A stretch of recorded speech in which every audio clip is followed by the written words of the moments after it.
Hello everybody, welcome to English Classroom. How are you all? In this video, we are going to learn a short story, The Trip of HORLA, written by Guy de Maupassant. Right, he's a French writer, French short story writer, and when you read it by its spelling, you may read it Guy de Maupassant, but the real pronunciation is Guy de Maupassant. Right, okay, anyway, The Trip of HORLA is a short story telling his experience, the experience of the author in a hot air balloon. He is traveling in a hot air balloon named HORLA. Okay, we will go deep into the story. Before that, let's know something about the author. Guy de Maupassant. Guy de Maupassant, 1815-1893, was a popular 19th century French writer considered one of the masters of the modern short story and one of its finest exponents. Okay, he's one of the masters of short story, and he's one of the great exponents of short story. Okay, he's French. The short story called The Trip of HORLA appeared in the Figaro in 1887 under the title From Paris to Haste. Okay, so it was its first name, From Paris to Haste. The Trip of HORLA is about the author's ride in a hot air balloon. So it's about his experience in a hot air balloon, his ride. Okay. How interesting does the earth look when viewed from a different angle from far away? So we usually see the earth standing on it, right? So what happens if you leave the earth, you go somewhere and look at the earth, how beautiful, how interesting it looks from out there. Let's read The Trip of HORLA, which chronicles Maupassant's rides in a balloon called HORLA. So it was his ride in a balloon called HORLA, and what happened, what experiences did he have, and he explains, he describes everything in detail, and we'll go through it now. Okay, let's begin. The Trip of HORLA. On the morning of July 8th, I received the following telegram. So, the author himself is the narrator. He narrates the story. Okay, so Guy de Maupassant is the narrator here, and he narrates. On the morning of July 8th, the narrator received the following telegram. Fine day, always my predictions. Belgian frontier, baggage and servants leave at noon at the social session, beginning of maneuvers at 3, so I'll wait for you at the works from 5 o'clock on, Joyce. So it's a telegram message. Usually a telegram message used to be short and to the point, right? And it need not to be a complete sentence, right? Just parts of sentences. Just you have to just convey the message. Need not write it in a fully and beautifully sentences, right? Okay, so here it just says fine day. So it's a fine day today. Always my prediction. I already predicted, and my predictions prevails. Right, my predictions prevail. Belgian frontier, baggage. We'll be there in Belgium frontier. Baggage and servants leave at noon at the social session, so all the baggage and the servants will be leaving at noon. The works from 5, beginning of maneuvers at 3. So the works, the movements, the works regarding the air balloons movement will be starting by 3 o'clock in the afternoon. So I'll wait for you at the works from 5 o'clock on. So I'll be waiting for you from 5 o'clock onwards in the evening, Joyce. So the telegram was sent by Joyce. Okay, at 5 o'clock sharp, I entered the gas works of La Villette. So at 5 o'clock sharp, the author, Guy de Maupassant, entered the gas work. The balloon is lying in the courtyard, and has the appearance of a cake made of yellow cloth, flat on the ground under a rope. So as he entered the gaswork, he saw the balloon. It was not filled, it was not inflated, it is just deflated, and it was lying. You can see how does it look like a deflated balloon, right? So it was there lying in the courtyard, and has the appearance of a cake made of yellow cloth, right? The balloon was yellow in color, so as it was deflated, it looked like a cake made of yellow cloth, flat on the ground under a rope, and it was flat on the ground, and there were ropes on it. Okay. 200 or 300 people are looking at it. So around there were so many people, 200 or 300 people, and they were looking at it, sitting or standing, and some are examining the basket, right? And to the balloon, a basket will be attached, right? So some are examining the basket, a nice little square basket for a human cargo, and there were a nice little basket, square basket. You can see the image here. It looks like somewhat like this, you know. One second.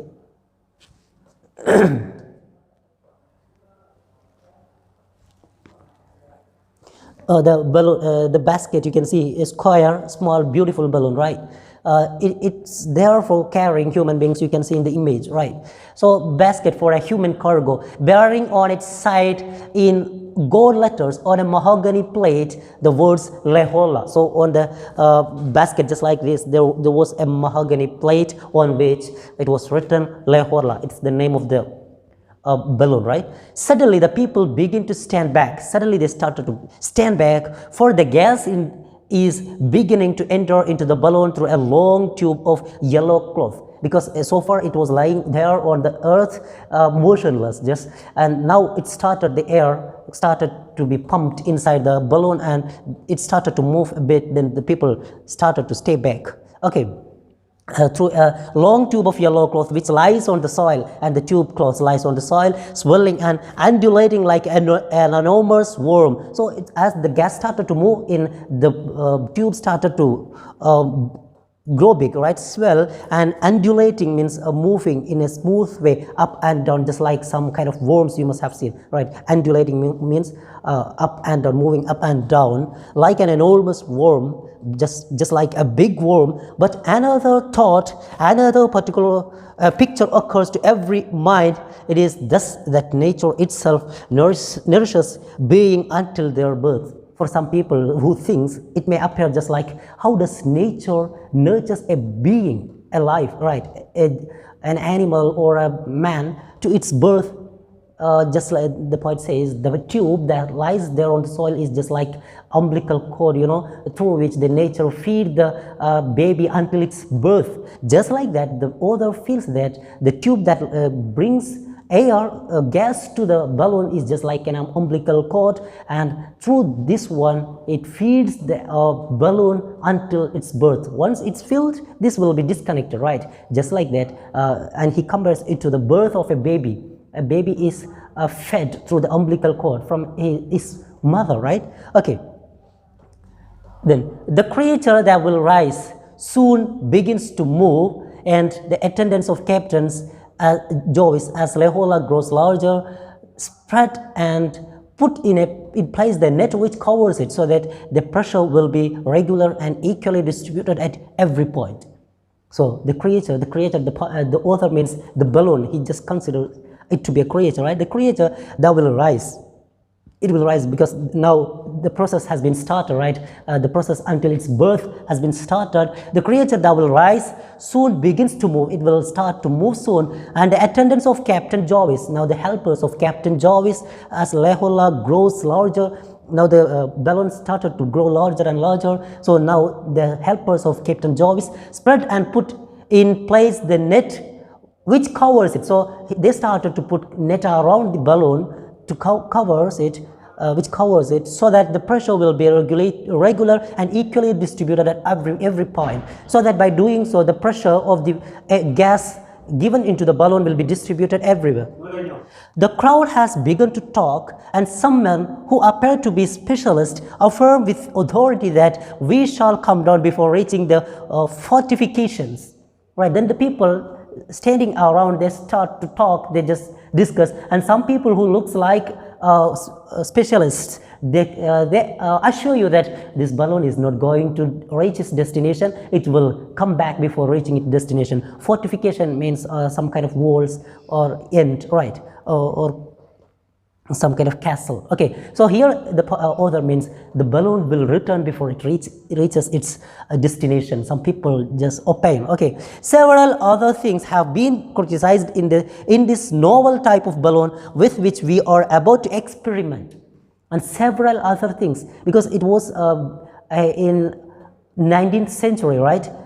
In 18 this took place in 19th century. Then it was a novel type. Nowadays there are so many hot balloon rides, right? So at that time it was just a novel type of journey. So they are trying to do an experiment, right? So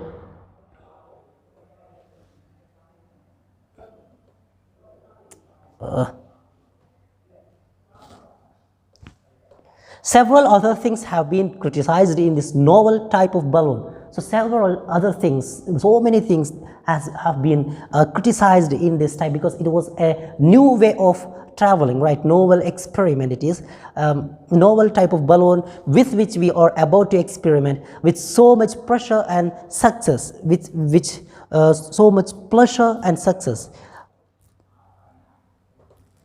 So now we are going to leave this earth, we are going to ride with so much pleasure and success with this balloon, and so many criticism have been going on this thing, right, this matter. Okay, meanwhile the balloon is growing slowly but surely. So by all the criticism have been going on, and by then the balloon also was getting bigger and bigger. Okay, while Captain Joyce and his assistants are busy with the last details, the travelers go to dine in the canteen of the gas works according to the established custom. So all the works, the final works have been going on, and by this time the travelers, the persons who are going to ride in this hot air balloon went to take their lunch, right, went to dine, not lunch, they go to dine in the canteen of the gas works according to the established custom. That was the custom, right? So all the final works have been going on, all the final works are going on, and by then the people who are to ride this hot air balloon went to the canteen to dine, okay, to take their food. Okay, when we come out again, the balloon is swaying enormous and transparent. So after finishing our dinner, we came outside, and then the balloon was enormous. It was so big and transparent, right? As it has gone so big, it has been transparent, a prodigious golden fruit, a big golden fruit, a fantastic pear which is still ripening. Yes, it's a fantastic, it looks like a fantastic pear fruit which is still ripening, covered by the last rays of the setting sun. Right, and as it was covered by the rays of the setting sun, it just looked like golden in color. Right, now the basket is attached, the barometers are brought. Now the basket is attached to the balloon, and barometers are brought. Barometers are meters to check the air pressure, right? They are going to ride in the space, actually in the sky, in the atmosphere, right? Then they have to check what is the pressure of the air, so how to move, things like that. To decide their movement, they need barometer. Then barometers are brought. The siren which we will blow to our heart's content is also brought. Then the siren also has been brought for their happiness, right? Also the two trumpets, the eatables, the overcoats and raincoats, and all the small articles that can go with the men in the flying basket. So all the things have been brought, right, as two trumpets, eatables, overcoats, raincoats, and all the small articles which can be carried in the balloon have been brought. Okay, Captain Joyce is now ready. Captain Joyce, the brave man, is now ready and calls all the passengers. Lieutenant Mallet jumps aboard. He calls all the passengers. Then Lieutenant Mallet, one of the passengers, jumps aboard, climbing first on the aerial net between the basket and the balloon. And he climbs on the aerial net between the basket and the balloon. You can see between the basket and the balloon there is something like a net, right? You can see here. So he climbs on the net, right? Mallet jumped aboard, climbing first on the aerial net between the basket and the balloon, from which he will watch. So being there on the net, he will watch around, and he has to give directions to, okay, and balloon from which he will watch. During the night, the movements of HORLA across the skies, as the officer on watch standing on a starboard watches the course of a ship, just like an officer on watch in a ship. In a ship, there will be an officer on watch standing on starboard. Starboard is a place there in the ship where the officer on watch will stand, and he will observe if any impediments, any barrier, any problems is there for them for the course of their journey of the ship, right? So just like that, here in the case of this balloon, Lieutenant Mallet, he comes and climbs on the net, the rope between the basket and the balloon, and his duty is to watch everywhere if the journey is fine and anything problematic is there, right? So just from which he will watch during the night, especially in night, the movements of HORLA across the skies. Yes, as the officer on watch standing on starboard watches the course of a ship, just like in ship there is an officer on watch, just like that, the same way here we also have an officer to watch, and it is Lieutenant Malus. Okay, then Monsieur,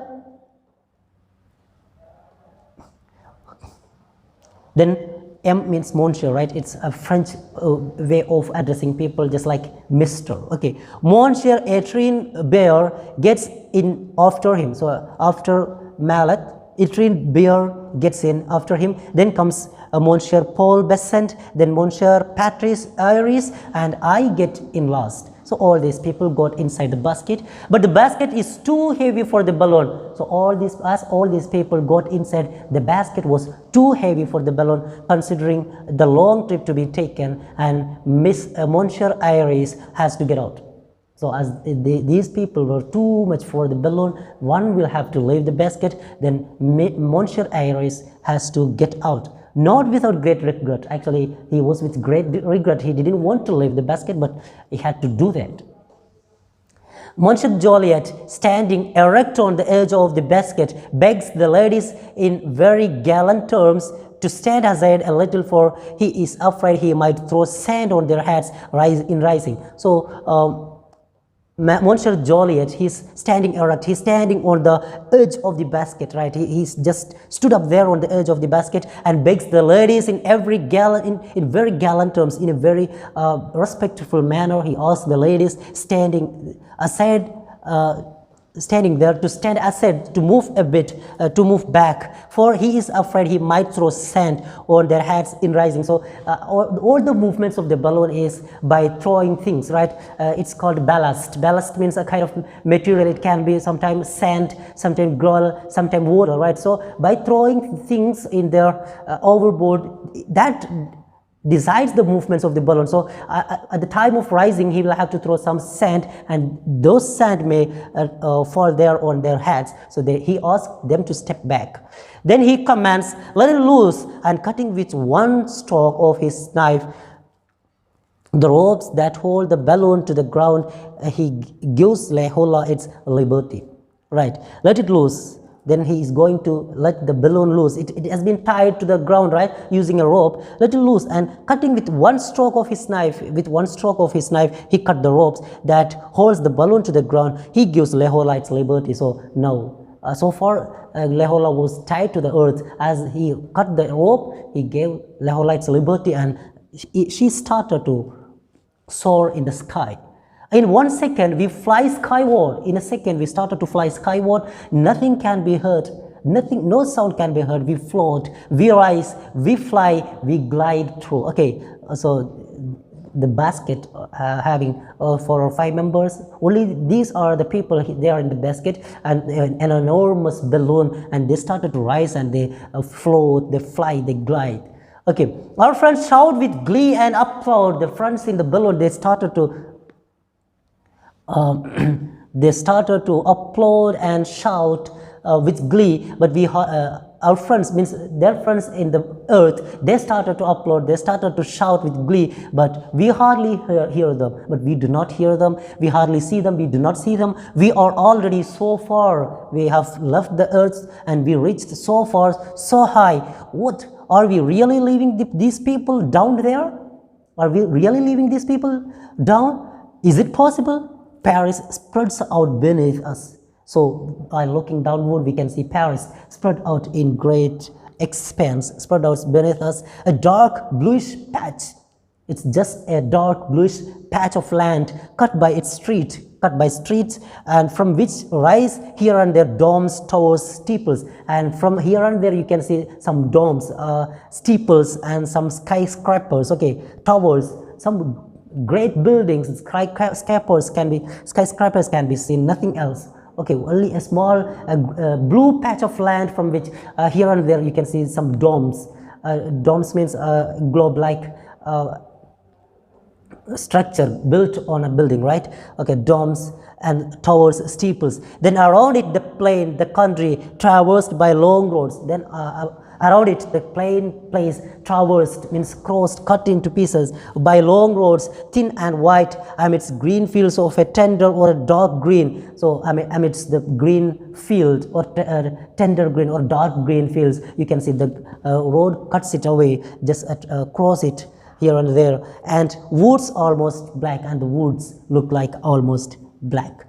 Okay, the sun, which we could no longer see down below, now reappears. So when we were there on the earth, we couldn't see the sun then, but now it reappears. We can see the sun again. In fact, we can see whether we are rising or sinking only by throwing a cigarette paper out of the basket. So all around it's just nothing, right? It's just emptiness or some kind of clouds or something. You can't see trees, buildings, nothing, right? So you can't, they move, but they do not know where they move. It is upward or downward only by a piece of paper thrown out of the basket by thrown out of the basket shows them if they are moving upward or downward, right? We can see whether we are rising or sinking only by throwing a cigarette paper out of the basket. So when we throw a cigarette paper out of the basket now and then, if the papers this paper appears to fall down like a stone, it means that the balloon is rising. So when we throw a paper and if the paper goes down, that means we are rising. And when we throw a paper outside and the paper shoot up, it goes upward, that means we are descending. Okay, the balloon is rising. If it appears to shoot skyward, the balloon is descending. That's how they know, because no other things are there around to show them if they are rising or sinking. Only by throwing something outside they can see if they are descending or ascending. Okay, the two barometers mark about 500 meters. Then in the barometer it shows 500 meters away from the earth, and we gaze with enthusiastic admiration at the earth, with great admiration, with love, with affection. We look at the earth we are living and to which we are not attached in any way, and we we are leaving the earth and in no way we are attached to the earth now. Right, it looks like a colored map. So looking away from 500 feet, you can see it's just like a colored map, right? A colored map, an immense plan of the country. Yes, just an immense plan, a great plan of the country. All its noises, however, rise to our ears were distinctly, easily recognizable. Now, all the voices that rise from the earth can be recognizable distinctly. We can differentiate between the sounds, what sounds, which sound, everything can be understood, right? Easily recognizable. We hear the sound of the wheels rolling in the streets and the snap of a whip, right? The whip with which they ride the horses, you know, with whip, and the cries of the drivers, the rolling and whistling of trains, and the laughter of small boys running after one another. All these voices have been heard there. Every time we pass over a village, the noise of children's voices is heard above the rest and with the greatest distinctness. So they are moving, right? So whenever they pass on a village, they can hear the different sounds, and each time they pass this, they hear the sounds of the children distinctly, right? Their voice is heard distinctly. Okay, the view is superb. It's dark on the earth, but we are still in the light. So while they are looking downward from the sky, it's dark there in the earth, but the place where are they? It is just light, and it is now past 10 o'clock. Now we begin to hear slight country noises. Now it's past 10 o'clock in the evening. And now we begin to hear slight country noises. The double cry of the quill in particular. So the double cry of the quill. Quill is kind of bird, right? And we can hear the sound of the bird. Then the mewing of cats and the barking of dogs. Only animals and bird sounds are heard. Surely the dogs have scented the balloon. They must have scented. They have got the smell of the balloon, I think. They have seen it and have given the alarm. They have seen the balloon and they are giving alarm to their owners, right? Their masters. We can hear them barking all over the plain. So whenever we pass through the plain, we can hear the dogs barking at our balloon. all over the plane, and making the identical noises they make when baying at the moon. And sometimes they howl, right? Looking at the moon, they howl. And sometimes these dogs also make the same voice. Looking at our balloon, they howl, baying at the moon. The cows also seem to wake up in the barns. Then the cows also seems to be wake up, for we can hear them lowing, because they are also making their noise. Lowing means the noise, the sound of the cow, right? All the beasts are scared and moved.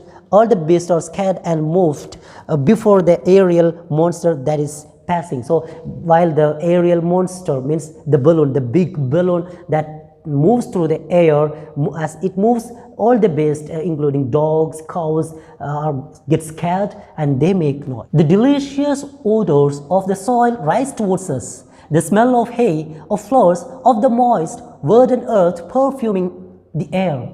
So they started to get a beautiful, a sweet smell, right? The delicious odors of the soils, smell of the soil rise towards them, and the smell of hay, the straws, right? Of flowers, of the moist, of wetness, right? Or something wet, verdant earth, the green, beautiful earth, perfuming the air. So all these things make the air perfumed, sweet smelled. At times we rise and then descend. Sometimes they rise away from the earth, then descend. Sometimes they come close to the earth. Every few minutes, Lieutenant Mallet, suspended in his cobweb of netting, says to Captain Joyce, "We are descending. Throw a half handful." So every time it is Captain Joyce, it is Lieutenant Mallet who is suspended in the cobweb of netting. As we said in the beginning, Lieutenant Mallet, he is there in the net between the balloon and the basket, and he is on watch, right? So every now and then, Lieutenant Mallet, suspended in his cobweb of netting, says to Captain Joyce,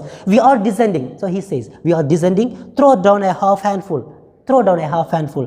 And then Captain, who is talking and laughing with us with a bag of ballast, then it is Mallet gives instruction. Then Captain, who is with them, with the travelers, he is cracking jokes and talks with them, and he will and there is a bag full of ballast with him. Ballast, I told you, a substance such as water, sand, or metal that is carried in a ship or a large balloons to help them remain steady. So ballast is something like sand or some metals, water or something like that, carried in the basket to keep it steady. And the captain is having the ballast here. So once Mr. Mallet asked him a handful, throw down half a handful, then he would take, the captain would take a half full pinch of the mallet, the ballast.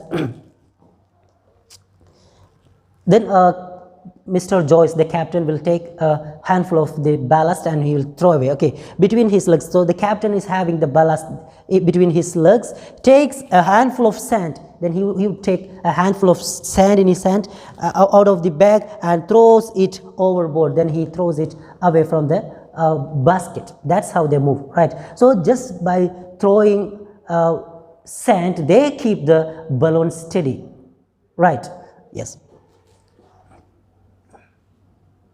Nothing is more amusing, more delicate, more interesting than the maneuver, right? So nothing is more amusing, nothing is more enjoyable, more delicate, more interesting than the maneuver. Maneuver means the movement.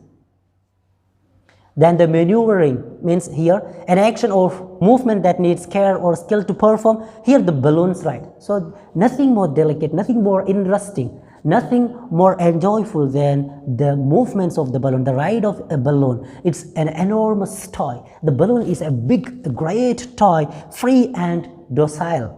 It's free. It's liberated, and docile means it follows your instruction. It's very obeying, right? Obedient, quite and easy to influence, persuade or control. It's quite easy to control. A balloon is very easy to control. It is docile, means it always follows your instruction, which obeys with surprising sensitiveness. So whatever you want it to do, it obeys you. So that's why it's docile. But it is also, and before all, the slave of the wind. And it's the slave of the wind too. It's or if it is obeys you, still it's a slave of wind, because if the wind started to blow stronger it will follow the wind, right? It will be carried away by the wind. Okay, and the slave of the wind, which we cannot control, the wind we cannot control, right? A pinch of sand, half a sheet of paper, 1 or 2 drops of water, the bones of the chicken which we have just eaten thrown overboard makes it go up quickly. So that's how they control the balloon. Sometimes something thrown outside makes the balloon go up, right? Sometimes something thrown outside makes it comes down. So it's as per the pressure on the earth. They decide what to do and they know it well. So Lieutenant Mallet give instruction and the captain undertakes the mission. That's how they comes up and down, right? So just a piece of paper or some drops of water or a handful of sand makes this journey possible. Okay, the earth sleeps now, or rather men sleep on earth. Now the earth is sleeping because all the people on earth are sleeping. For the beast awakened by the sight of our balloon announce our approach everywhere. So because the beast, the animals, those who saw our balloon approaching, they announce, they give alarm, they warn the people, right? They announce our approach everywhere. They announce our approach. A strong and continuous odor of gas can be plainly observed. Now a strong gas can be observed.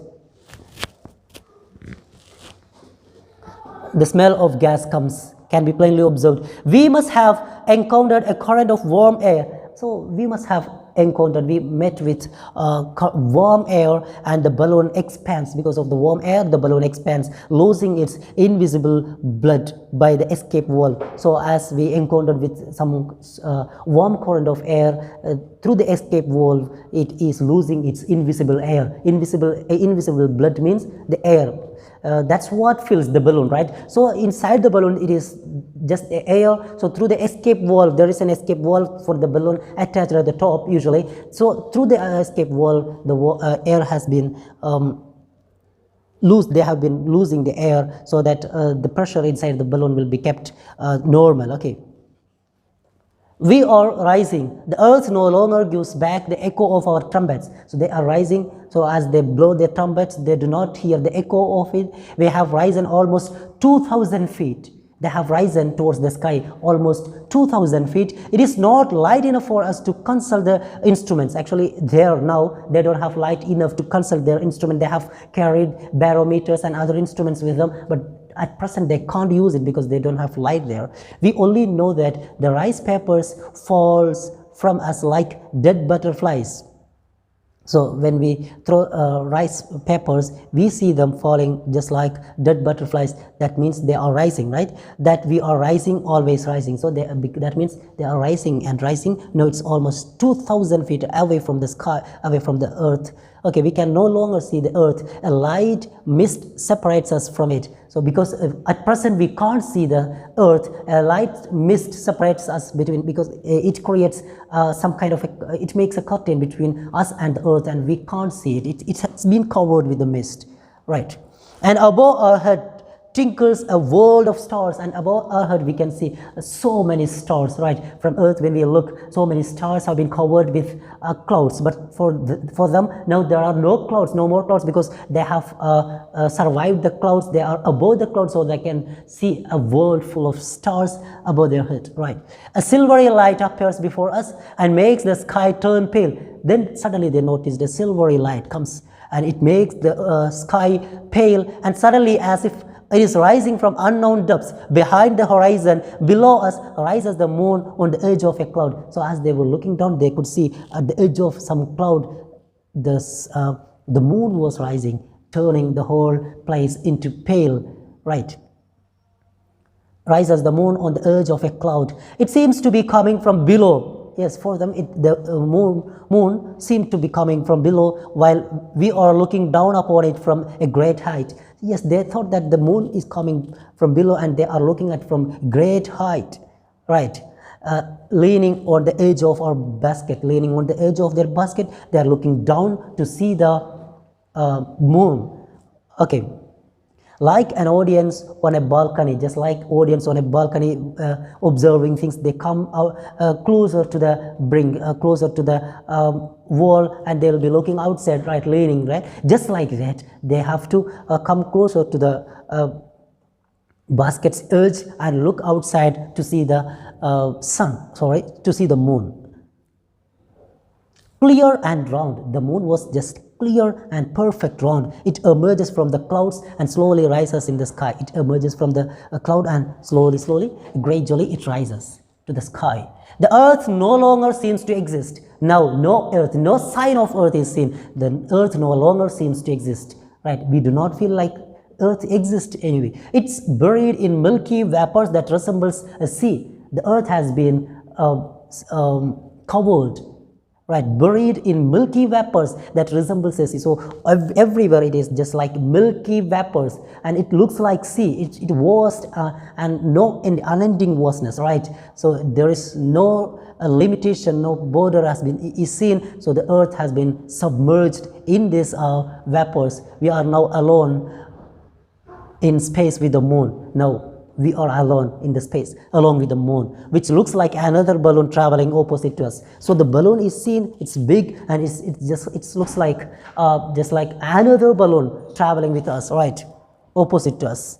And our balloon, which shines in the air, appears like another large moon, and our balloon looks like a large moon. The moon looks like another balloon, and our balloon looks like another moon, larger moon, which shines opposite to us. And our balloon, which shines in the air, appears like another larger moon, a world wandering in the sky. Our balloon is just a world wandering in the sky amid the stars, among the stars, through infinity, right? Because there is no blockage, no barrier, it's infinite, right? So through infinity we are a world traveling through the sky, through the infinity. We no longer speak, think, nor live. We float along through space in delicious inertia, right? So we, the travelers in the basket, we do not speak, we do not think, we do not live. We just float along through the space. In delicious inertia means without having anything to do, right? Just lazily, without having any action, we move. Inertia means resistance or disinclination to motion, action, or change. So no motion, no action, no change. We just move the same way we do, right? We have become something indescribable, birds who do not even have to flap their wings. So we have just become something inexplicable, something indescribable, right? Just like birds who don't have even to flap their wings, right? Just like birds, and for birds to fly, they have to flap their wings. For us, we do not have to do anything. It simply moves without having any problem. Okay. All memory minds, all trouble from our thoughts. We have no more regrets, plans, nor hopes. So all things from our mind have been gone. All memory minds, all trouble from our thoughts. We have no more regrets, no more plans, no more hopes. Everything is blank now. We look, we feel, we wildly enjoy the fantastic journey. So we forget everything, all the worries, all the memories, all the responsibilities, and all the duties and all the plans we forget. We just feel and enjoy the fantastic journey. Nothing in the sky but the moon and ourselves. In the sky there is nothing, just ourselves and the moon. We are a wandering, traveling world like our sisters. We are just a wandering world, just like a planet, right? We are wandering, traveling world like our sisters, the planets. Sisters means, here he means the planet. So they look like another planet, right? And this little world carries 5 men who have left the earth. And in this little world, there are 5 men who have left the earth and who have almost forgotten it. And they have almost forgotten the earth because they have so many other things to think and enjoy, right? The barometers mark 1200 meters. Now in the barometers, it marks 1200 meters, then 13, 14, 1500, and the little rice papers still fall about us. And it shows 1500, and still when we throw paper, it just go down. That means they are rising, they keep rising, right? We are now at 2000 meters. Now they are at 2000 meters. We go up to 2350. They are going up to 2350 meters. away from the earth, then the balloon stops. After reaching there, the balloon stops. We blow the siren and are surprised that no one answers us from the stars. So after reaching 2,350 meters away from the earth, they blow the siren and no response is there from the star. They wonder, there is no response from the stars. We are now going down rapidly. Now they are going down rapidly. Monsieur Mallet keep crying, throw out more ballast, throw out more ballast. So he keeps crying because throw more ballast means throw more sand. So by doing so, that's how they regulate, they control the movements of the balloon, right? So throw more ballast, he keeps crying, and the sand and stones that we throw over come back into our faces as if they are going up. So as we throw them, they come back to our faces because they are going downwards now, right? So as they throw things, it goes upward. So as they throw the sands and stones outside, it comes to their face, come back into our faces as if they are going up, thrown from below towards the stars, just like the stones were thrown towards the stars from below. Okay, so rapid is our descent. So their descent was that rapid, that fast. They were coming downwards in a very speed, right? Here is the earth. Where are we? Here is the earth. So we can see the earth now, but where are we? Which place on earth? It is now past midnight. Now it's time past midnight, and we are crossing a broad, dry, well-cultivated country. And at that time, they were passing through a vast, broad, dry, well-cultivated country. To the right is a large city, and farther away to the left is another. So to the right now there is a city, a big one, and farther away to the left there is another city, right? But suddenly from the earth appears a bright, fairy light. It disappears, reappears, and once more disappears, but one hardly has time to see them as the balloon passes as quickly as the wind. So sometimes they saw some kind of light comes, goes, again goes, but they couldn't identify what is it because the balloon was so quick and so rapid, it was moving as wind.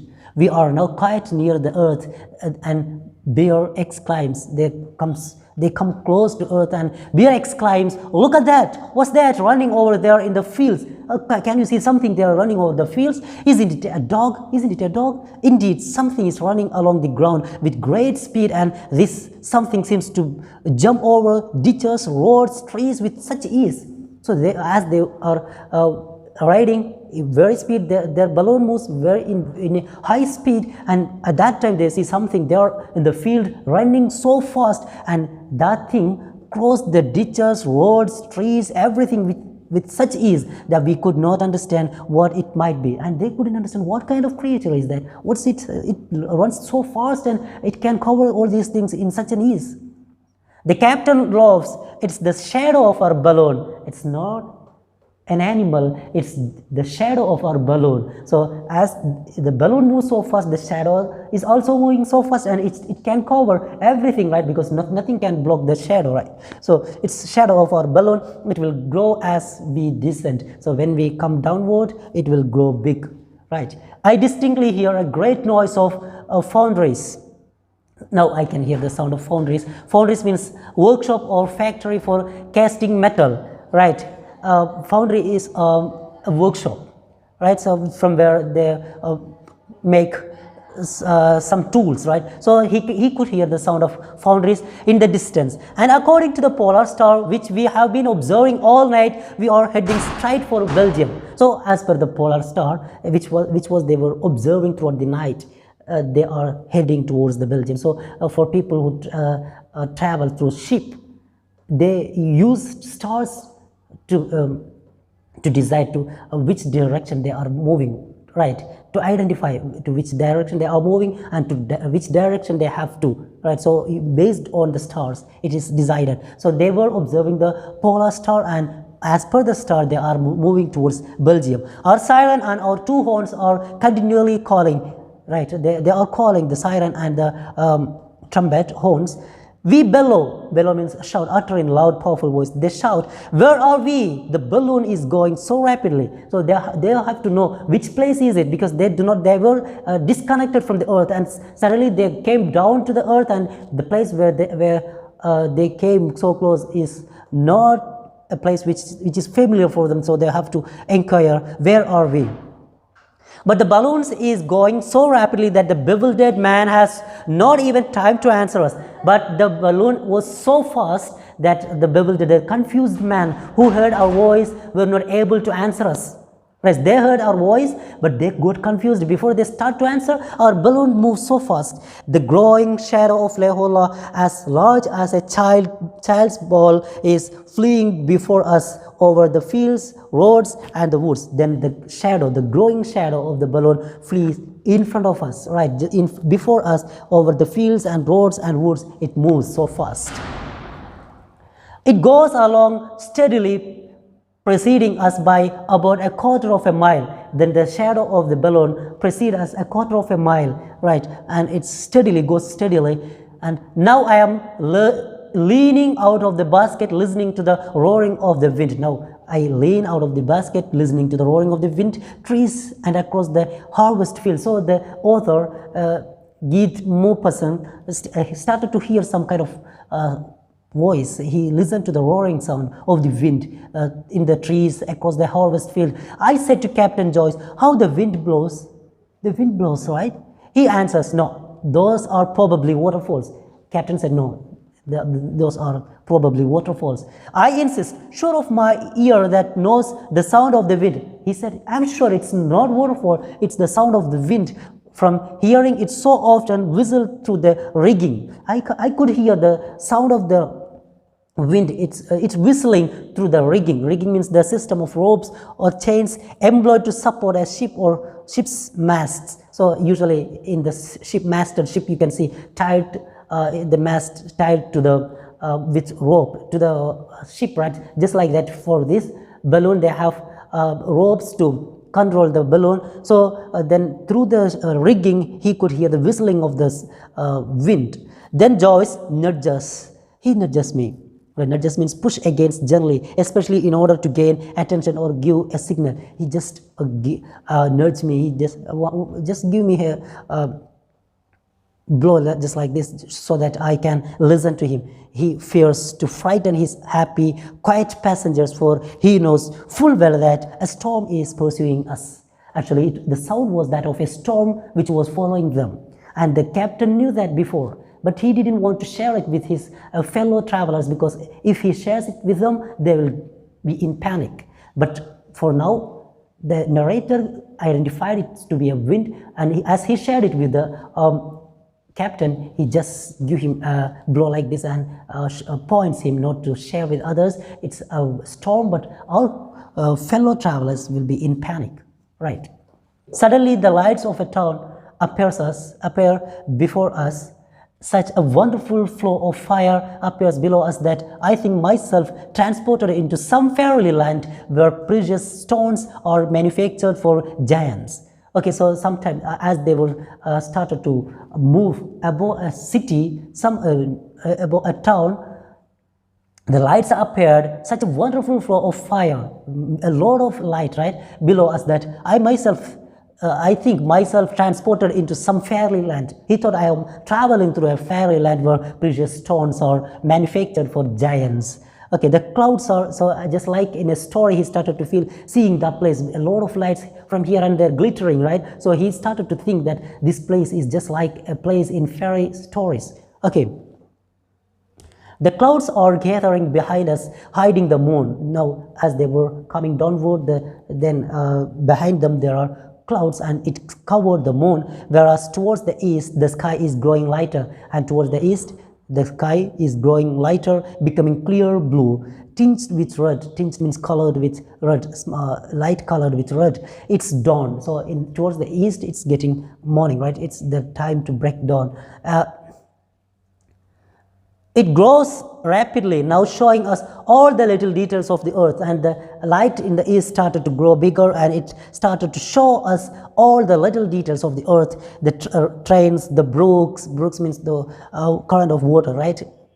Just like stream. Okay, the cows, the goats, and all these passes beneath us with surprising speed, and all these things pass beneath us in surprising speed. Actually, they are passing in surprising speed. So for them, they feel that all the other things below them are passing in surprising speed. Cocks are crowing, but the voice of ducks drowns everything. The cocks crow because it's the morning, right? But the sound of the ducks drown all the other voice. The early rising peasants are waving their arms and crying to us, "Let yourself drop." So early rising peasants, the peasants who get up early and go to the field, they wave their hands and they ask us, "Let yourself drop. Come down. You just drop yourself. You just land it here." But we go along steadily. We go steadily, neither rising nor falling, leaning over the edge of the basket and watching the world fleeing under our feet. So now they are not rising, not descending. They are going steadily and they are looking downward to see how far the world under them flee. Okay. And indeed, far ahead of us stretches a bright highway. So far ahead of us there is the bright highway in the light of the dawning day, yet it looks like a river, an immense river full of islands. So in the daylight it looks like a river. The great highway looked like a river full of islands. Okay. "Get ready for the descent," cries the captain. Captain asked us to get ready for the descending. We are going to land. Everybody should be careful. He makes Monsieur Mallet leave his net and return to the basket. Now Monsieur Mallet, who has been suspended there on the net, comes to join us in the basket. Then we pack the barometers and everything that could be injured by possible shock. So when they land, there may be shock, right? As they hit the earth, there may be shock. Then things, the instruments like barometer may get damaged. So all these things were packed, everything that could be injured by possible shocks. Monsieur Besant exclaims, "Look at the masts over there to the left. You can see the mast, the ship, right? We are at the sea, so we are so close to the sea. Folks have hidden it from us until then." Actually, they were so close to the sea, but the folks had hidden. Folks covered the sea from them so that they couldn't see the sea there. Only now they could. "The sea is everywhere to the left, to the opposite us. It is necessary to descend within a minute or two." So we have to descend, we have to land now itself, otherwise we will be there in the sea, because by the left side it is the sea and opposite it is the sea. So within 1 or 2 minutes they have to land. "The rope to the escape wall, which has been religiously enclosed in a little white bag and placed in a sight of all so that no one will touch it, is unrolled, and Monsieur Mallet holds it in his hand while Captain Joyce looks for a favorable landing. Behind us, the thunder is rumbling and not a single bird follows our mad flight." Okay, the rope to the escape wall. So to the escape wall, a rope has been connected, and the rope, which has been religiously enclosed with utmost care, religiously here means with utmost care and respect, enclosed in a little white bag. So the rope enclosed in a little white bag and placed in sight of all. So, and it has been placed there so that everyone can see and nobody will touch, because once you touch the rope, the escape wall will be open and the air will be going outside, right? So so that no one will touch. It's unrolled now. Monsieur Mallet unrolled the rope, holds it in his hand, while Captain Joyce looked for a favorable landing. And Captain Joyce look here and there, where can they land for a favorable place to land. Behind us, the thunder is rumbling. They can hear the thunder, and not a single bird follows our mad flight. Not a single bird. No bird will follow our mad flight. Ours were that fast and that crazy flight it was. We are passing over a canal. They were passing over a canal. The basket trembles, tips over slightly. The basket started to tremble and sometimes tips over slightly. The guy rope means a rope or line fixed to the ground to secure a tent or other structure. So the guy rope means the rope that connected the balloon to the earth, that will be hanging from the basket, right? The guy rope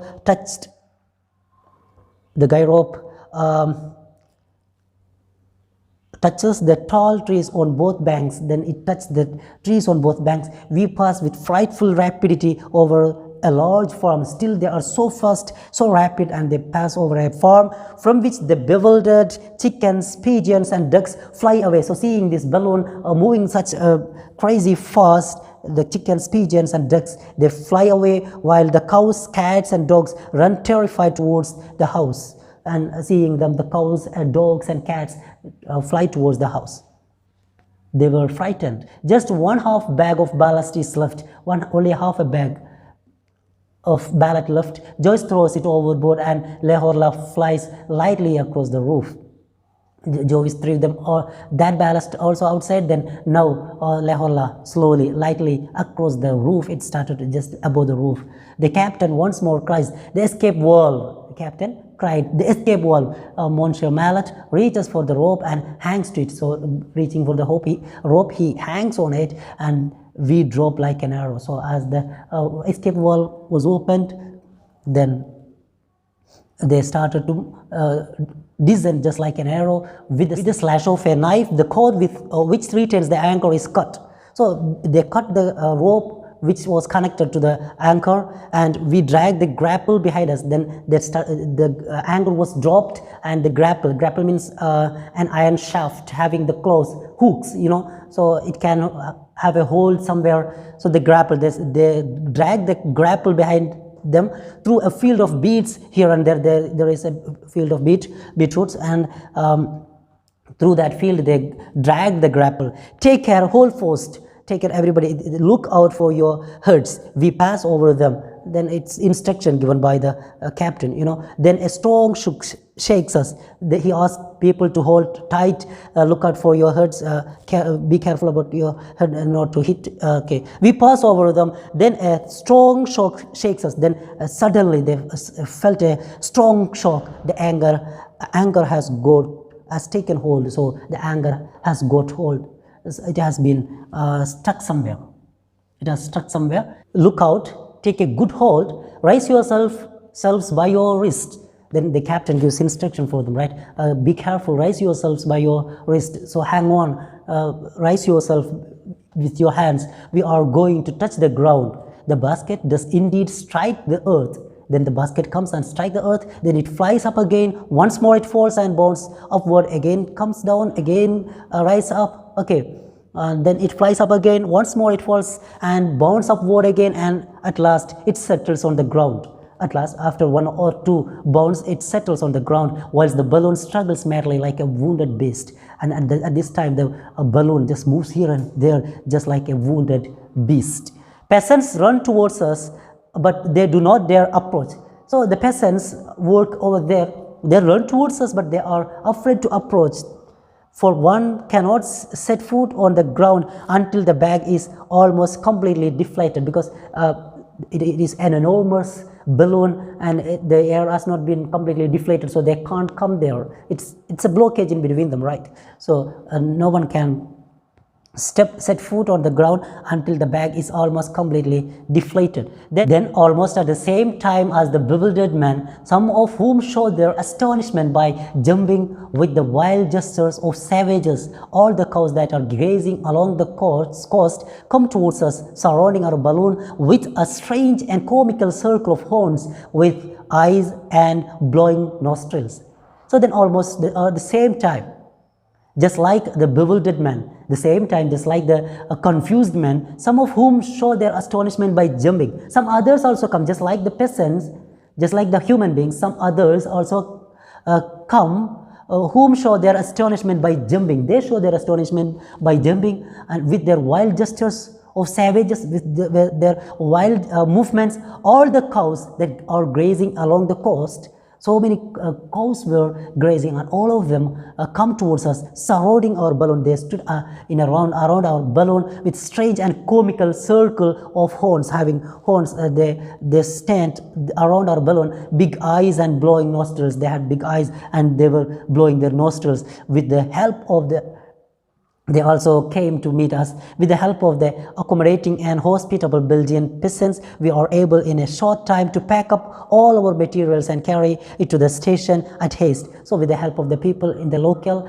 we could pack everything and we could carry things to the station at haste, where it's a place. Okay, where at 20 minutes past 8, we take the train for Paris, and at 20 past 8 in the morning, they could get the train for Paris. The descent occurred at 3:15 in the morning. So they started to descend at 3:15 in the morning, and now it's 8:20. They could get the train to Paris. Thanks to Captain Joyce, thanks to this brave man, we were able to see in a single night from far up in the sky the setting of the sun, the rising of the moon, and the dawn of a day, and to go from Paris to the mouth of the Scheldt through the skies. So the narrator thanked Captain Joyce for this wonderful journey, and he was such a brave man. Even after knowing that they are followed by a storm, he didn't reveal anything to his fellow travelers, so that he didn't want them to get in panic, right? We were able to see the travelers, they could see in a single night from far up in the sky, they could see the setting of sun, the rising of the moon, and the dawn of day. All these things they could see, and to go from Paris to the mouth of Scheldt through the sky. Then how to go from Paris to the mouth of Scheldt, it's a river, okay, to the mouth of Scheldt, how to go through the sky, this also they could see, and it was a wonderful journey for them. Okay, so that's a story, a short story written by Goethe. That's a beautiful story written by Goethe Maupassant, written by, so this is the beautiful story written by Goethe Maupassant, right? And it's his experience in a hot air balloons. I hope you enjoyed it. Read the chapter well and understand it in detail. Okay, thank you for watching. Have a great day.